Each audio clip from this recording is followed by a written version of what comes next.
Brian Rickelton out అయ్యి బయటకు వెళ్ళిపోయిండు. అయినా కూడా మళ్ళీ అంపైర్లు పిలిచి నాట్అవుట్ ఇచ్చారు. ఇచ్చిన తర్వాత నో బాల్ కూడా ఇచ్చారు.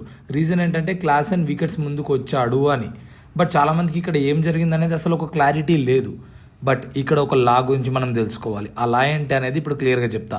27.3 position of wicket keeper.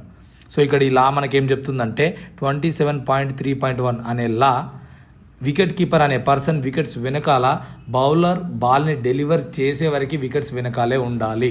Ball delivery అవ్వకముందు wickets ముందుకు వస్తే కనుక దాన్ని నో బాల్గానే ఎంపైర్ ఇవ్వచ్చు. ఆ నో బాల్ ఎప్పుడు ఇవ్వచ్చు? 27.3.2 అనే లా ఏం చెప్తుందంటే 27.3.1 అనే లాలో క్లియర్గా మెన్షన్ చేసి ఉంది. వికెట్ కీపర్ అనే పర్సన్ బాల్ డెలివరీ అయ్యే వరకు వికెట్స్ వెనకాలే ఉండాలి.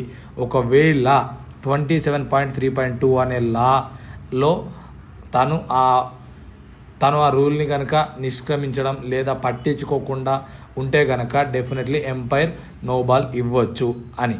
సో ఇదే నిన్నటి మ్యాచ్లో జరిగిన పాయింట్. సో ఆ రూల్ని క్లాస్ని ఫాలో అవ్వలేదు, అందుకే ఎంపైర్స్ పిలిచి నో బాల్ ఇచ్చారు.